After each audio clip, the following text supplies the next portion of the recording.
right. This is my main man, Travis Brading. So I think if you guys remember, early in the summer, he and I got together on here, and we did a Zoom via Facebook Live. But now this one will be Zoom. They'll be recorded into a podcast. So now that people don't have to search for it on Facebook, but they can go back and listen to it via podcast or even on a YouTube video. So we're stepping our game up. And this guy, so I have, if you don't This is the world we remember, live in. if there's anybody new in here, so Travis Brading and I have been good friends. And I'm talking like OG. Like, this is my homie that, I mean, I don't know how to explain it. I think it was, what was it, 18, 20 months ago, we sat down and we really had a come to Jesus meeting. And we said, it's time for us to become real men, to step our lives up and become, not only the husbands, but the fathers and just the men that we were created to be. And so everything that I have in my life now, I give almost half this guy here credit, because we started this whole process on the same day. Was it like, I feel like it was May 1st, 2000 and, was it 18? It was 18, wasn't it? Yeah, because it was the next year we ran the marathon, so we were Yeah. well in the thick by then. So we're going on 3 years of changing our lives around, and how awesome is that? Really awesome, and that just goes to show you this is a process.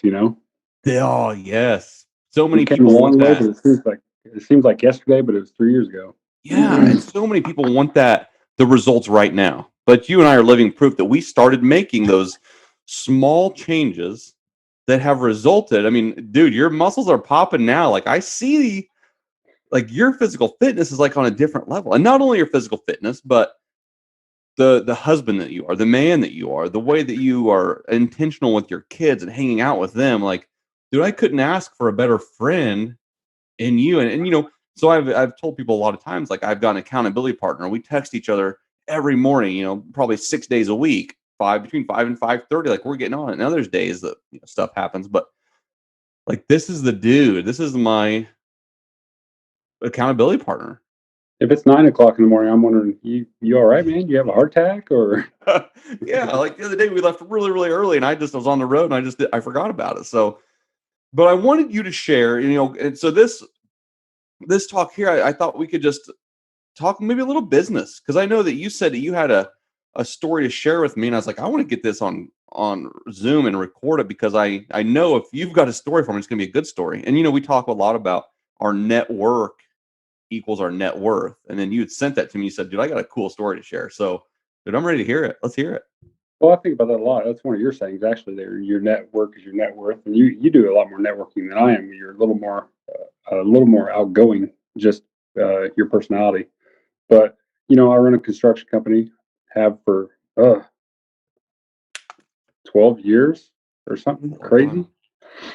So I meet a lot of people like you do. But I got a call kind of out of the blue the other day, a couple weeks ago, and you're uh, we'll change names, or we won't say names just to protect some clients or whatever. But random old guy, like I get calls every day, calls up, and he owns a company over in Marshall and wants me to come look at building out some bathrooms and break rooms and offices over there at a new addition that they put on their shop. So I'm like, yeah, I'll shoot over there. Went over there, and well, so get this story. The story I want to tell you, he's a retired state senator, I feel like, something like that. And so his story was he worked for the state. What they build is stainless steel augers that shoot. Picture you got a building and you want to put a bunch of salt in it. Okay, so they built these big augers, and so we go over the project for like 20 minutes, and all's good there. And then I'm like, can we just talk a minute? And he's like, yeah, sure. And I'm like, let me get this. I mean, I look around at this huge building, and I'm like, how do you just say one day you're going to start a company that throws salt and you make these 100-foot augers? He's like, well, I worked for the state, and we were always trying to get salt in the buildings. We didn't have a way to do it. He's like, so I retired, and I said, I'm going to make one of these. He made one, and that was like 33 years ago. No kidding. So Yeah, he is an old dude, isn't he? no, he might be 75, Oh man. retired, Yeah. whatever he was, senator, representative, or something. So, I mean, we we talked business for like 20 minutes. We talked about his company for an hour, and Mhm. I was just I'm fascinated at how you just so I'm like, so pretty much you saw a problem and you said, I'm gonna fix that problem. He's like, yeah, pretty much. I said, that is some Elon Musk stuff right there. So anyway, I went home. We talked and talked, and I went home. I feel like it didn't really matter the number that I put on that bid, because we had a really strong connection. He's just like he works with his sons, and I work with my dad, and we talked about that for a long time. He's like, this is what it's about, we had that instant connection about stuff outside of business, but about business, and uh, I feel like I got, me and this old fella are going to be maybe friends for a while, outside of Mhm. this outside of this job. It was just a neat conversation. And I love that because too, you realize once, not that you're ever looking to take advantage of people, but you understand too, once you build that rapport so fast and you have that chemistry, like you said, it doesn't matter the number. If it's a reasonable number where you can do a job for him that he's happy with, you can put a little money in your pocket. Like it doesn't matter the price of stuff. But and that guy's not, it doesn't even matter, and I don't say this, I say this lightly, but it doesn't matter even the quality of work at some point because they like you so much. It doesn't matter. They're willing to do work with you because you have built that rapport and that bond with him. He's like, dude, I like this guy. Like, I want to spend money with him. That's why. That's why I always say, There you and go. I think we've talked about this for a long time. The greatest sales book ever is How to Win Friends and Influence People, because Oh yeah. it doesn't matter about your offer or hard sales or anything like that. It's like, can you get this guy to like you? That's Dude, it. that's so true. And I think so many times that people get caught up in how many types of different closes are there. You should always be closing. But the more that I get into business and the more I grow these relationships, I realize it's not necessarily about being a salesperson. It's about building relationships, building that network. Whenever somebody calls me and they're like, well, so and so sent you because they said you're a nice guy. Like I know in the back of my head, like this not going to be an easy sell, but if this person's already recommending me, like they've already sold the job for me. I got to come in there, represent myself well, give them a good price, and let's rock and roll. Let's get the job done. I mean, let's be 100% frank. You own several businesses. One of them being power washing. It's got a low barrier to entry. You're like me. If you have a hammer in a truck, you can be a contractor. So Exactly. if you're selling out there, selling on price and trying to hard sell everybody, you're gonna have a short business life because Dude, somebody can always do it cheaper than you. and how maybe we should probably give ourselves a little bit of credit because, like you said, anybody with a hammer and a nail is a carpenter. Anybody can go to Home Depot and buy a power washer, toss it in the back of their truck, and they're a power washer. For 12 years, obviously your dad had been doing it for a while, but you have grown this exponentially once you started that places he would have never, he didn't care about going those places. But, and even me, I remember the first year I got started in this. Remember that guy he was from, shoot, I don't remember now, but he told me, he's like, I said, "Is there a lot of money to be made in this?" He said, "This was my best year ever, and I made 40 grand." And I was like, "Shit, if that's the most I can make, I'll go back to my desk job because I was making more just sitting at a desk." But I was like, "No way." And now to think that you can literally make endless amounts of money, because you can continue to. And what's cool next, I'd like to transition to, so you can expand and do as much as different things as you want to, but then also you can niche down into a smaller market and be more profitable, be less busy, and have more time to yourself. Yeah, and so if you want to transition that way, this group's called StructureYou. I think I have a pretty good grasp of what this group's about, and said that I could run a general contracting business for the rest of my life. We have a good reputation. We have a lot of really good things going for us right now. What I don't have related to StructureYou is very much time freedom, because general contracting, it's there's not I can't grab anybody off the street, and they can produce the wide array of jobs that we do. Yeah. So I think about that a lot, and yeah, I've been thinking about niching down, either starting another company or an offshoot of what I do now. But this is what's so important about Structure You is, you know, this is about structuring your life. I can run this business and it can run me for 40 years, or I can put some structures in place, put some systems in place, and maybe go a little bit different route, but build on what we've already built on. So, something I've been thinking about pretty heavy. Yeah. And with that said, like, is there anything like you're trying to bring to fruition with that? Yeah, yeah, there is. I mean, and you don't have to talk about it if you don't want to. Yeah, Like, I I'll mean, talk about it. Okay, it's not like I you have think to go it's, and feel it. I just think it's so cool because you asked me for my opinion on this morning. I'm like, start that yesterday. Like, I love the idea of that because I feel like you said, you can't just go get somebody off the street that has a vast array of knowledge of knowing how to do carpentry. It's just, Yeah, they're hard to so come by. And those types of people are already running their own businesses. yeah, and what I specialize in construction is very large multi-phase remodels. So they're kind of complex in the residential construction side. So it's definitely hard to scale, definitely hard to uh, train people. So yeah, I just text Mike this morning, and I'm like, I think I'm going to start a painting business. And when I said it, even I think that's weird. You own a bit, you own a construction company. You're going to scale back to a painting company. I'm like, yeah. I mean, and Mike didn't say that, but that's what I was telling myself in my mind. But yeah, I would like to, because it's not that anybody can paint, but you can sure train somebody to paint better than you can train someone to do a two-story addition on a one-story house and cut the roof off. Exactly. It's easier to do that. So, and I have, some good employees right now that would transition really well into that field, and it can be systemized, which is a big part of what Structure is about. We can, and another thing is, there's there's a lot of painters, but look around, who's standing out? That there's nobody standing out. These service businesses, I just think it's really easy to stand out in a crowded market, because there's a lot of painters, there's a lot of contractors, but there's nobody out there promoting uh, and running a really tight knit ship to where they stand out in the world of any of these service businesses. Dude, that's so true. And once you presented that to me this morning, I was like, well, yeah, what are you waiting on?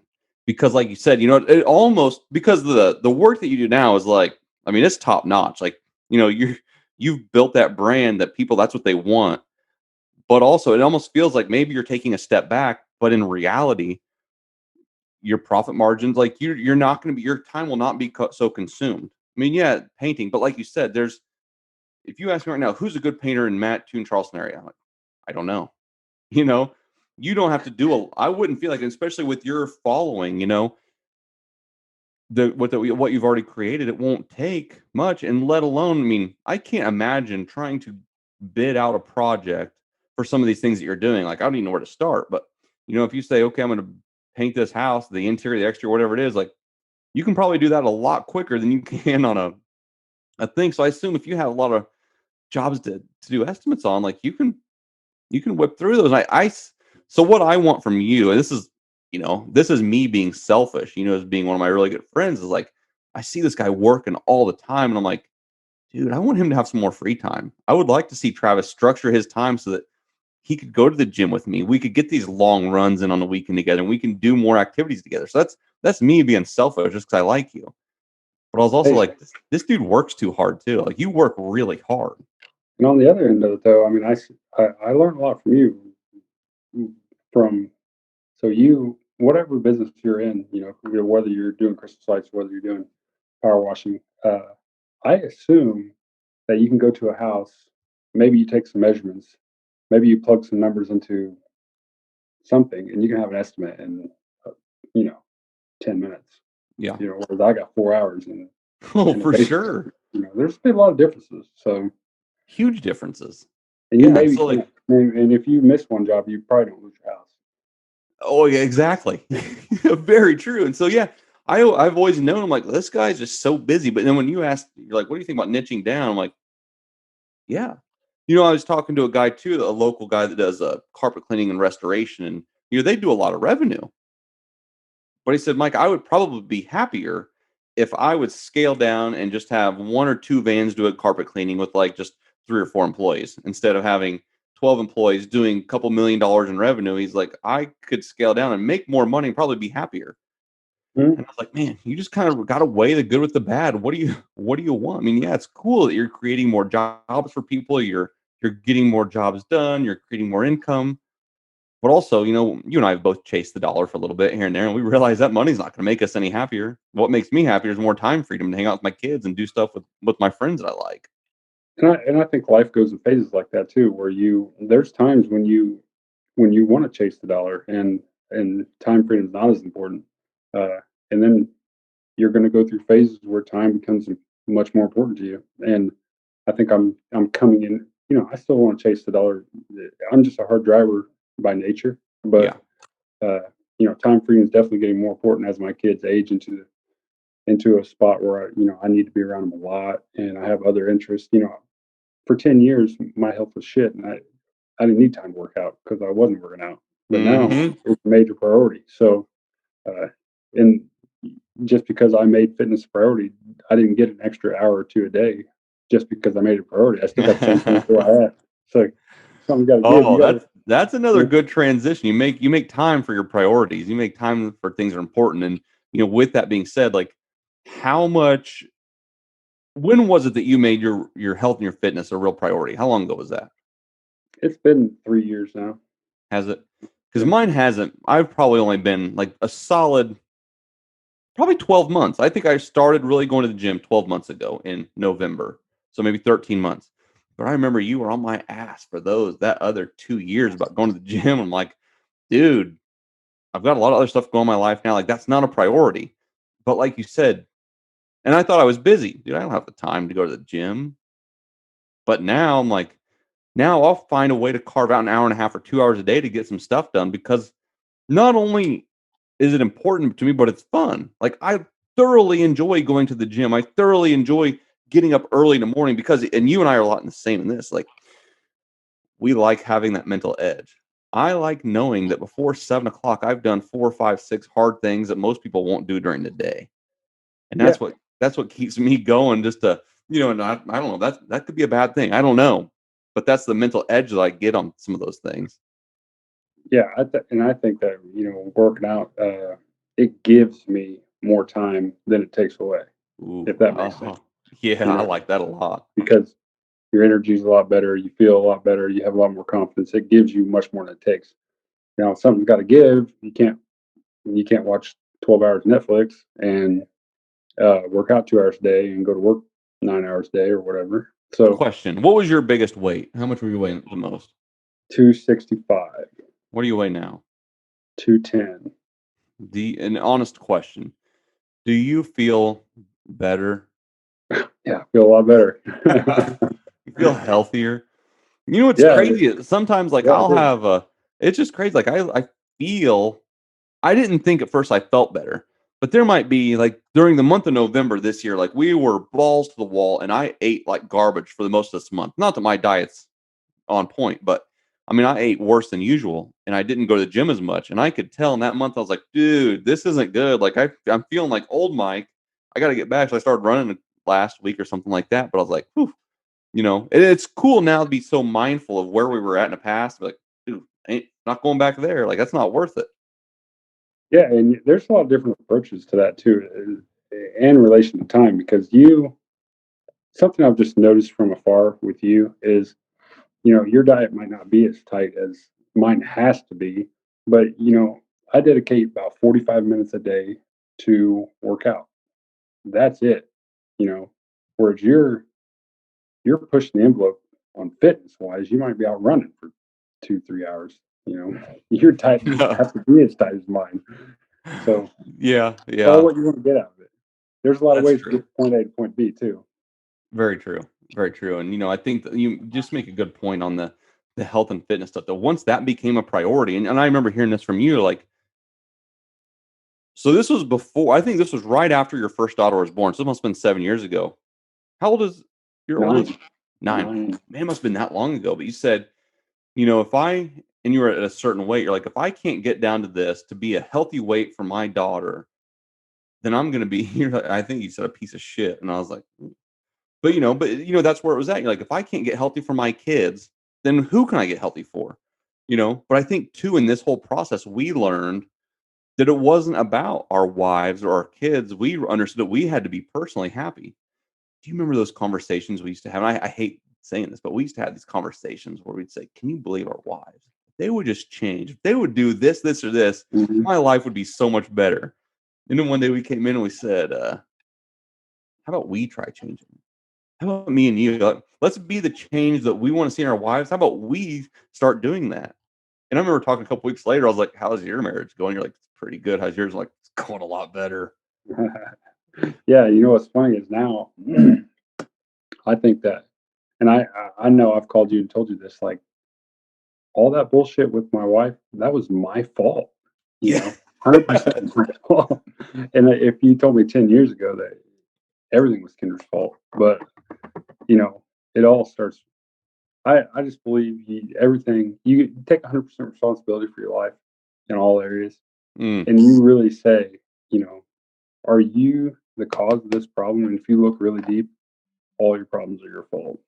all your Marriage problems are your included. fault. We live in a society now where it's so much easier to blame everybody else. And once we took accountability for us as being men, life got better. Like you said, my marriage got better. 10 years ago, I wouldn't have said that. I would have said it's my wife's fault. But no, I understand now. And she said, even once you changed, the marriage got a lot better, but it helped me to change. Like I changed. And yeah, I mean, it took a long time to understand that. I went to lunch with the guy today. He's like, "How do I become better?" I'm like, "Dude, we're selfish. We are selfish people. Well, I want to look after number one, wife and kids, obviously, but still, when push comes to shove, like I'm probably going to look out for my best interest. Like, what makes me happy?" But I had to really reevaluate everything and get internally happy because I wasn't happy. I was the jerk that used to make fun of people, and I don't want to say I was a bully, but I was just like always busting people's balls and stuff like that. And then I got to the point where I was like, what insecurities am I living with causing me to do that? And hanging around the people I was hanging around with, talking the way that I was to my wife, it was embarrassing for the most part. And once I took responsibility, I told her, I said, "Here's the few things I'm not going to do.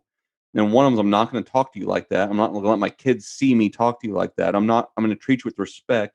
And I'm never going to lie to you again." Unfortunately, I got into a habit where I would just lie to my wife about stuff, stupid stuff. I would just lie. Mhm. So dumb. So now I Well, said, if there's some things you don't want to know, don't ask. Like if you got a question, you're like, I maybe don't want to know the answer to this. I said, maybe just don't ask because I'm going to tell you the mhm. truth one way or the other. Yeah, it's one of the most profound things, whenever I started this change was, talking to Kendra, and I'm like, instead of just having an argument with her because I'm right and you're wrong, Kendra, I'd start asking, what could I do differently? And I would ask her Ooh. that point blank, what could I do differently? And she would tell you, she'd say, well, I'm a reactive person. I react to how you act. So when you act a certain way, it causes a reaction to me. And I'm like, no, I never thought about that. Oh, If you're not, Kendra, if you're acting a certain way, it's probably because you're reacting to a way that I'm acting. And that changes. dude, that's huge. And I remember you telling me that because the same exact thing. And you're like, I'm the leader of my household. When I come in and I'm bringing high energy and I'm happy and I'm fun loving and stuff like that, well, the family feeds off of it. Your wife feeds off that. Like she said, she's a reactionary person. So once you told me that, like I think about that often because I'm like, man, it just seems weird here. And I'm like, what kind of energy am I bringing? Yeah, I had a rough day, but can I show up for my family? Can I be a good dad and a good husband for the next 2 hours so everybody goes to bed? Hell yeah, I can. Like, let's rock and roll. Let's do it. I mean, I think that's good for everybody here. Give that a try. Go in there with some high energy. See how your wife reacts. Uh, Yeah. just an interesting, really quick story. Something I read, about a guy who owned a business, and totally fake story, but relatable. So, guy owns a business. all his jobs go wrong all day long. His truck breaks down on the way home, hits a dog, his mom dies, whatever, and he's just sad as hell. And then he comes home and he touches this leaf on this tree, and somebody asks him, "What are you doing?" He said, "I'm leaving all my troubles right here." And then he walks in and all that stuff. He doesn't let his family see that, and that's how you got to live your life. Because if you go in there with that baggage, I know my wife, she feeds off that. If I have negative energy and bring it in the house, and then she's going to feed on that. We're going to have negative energy in the house. So you come For in sure, man. positive energy in the house. So that story was huge for me. Yes, I think I heard, maybe not that exact story, but one similar. And the guy he had a coat rack beside his door that every day he would come home and he'd act like he was taking off a coat, and same deal, leaving the baggage out there. So that's awesome.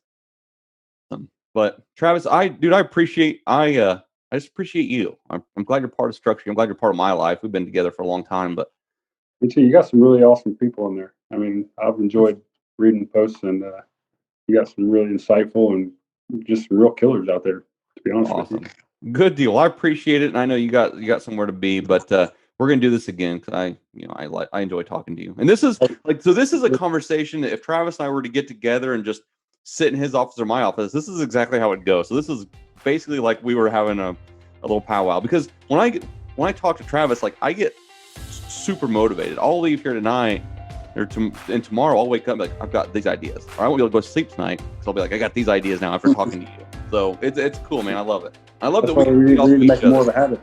I know we do. So, all right, my man, I appreciate it. Have a good night. All right, you too, buddy.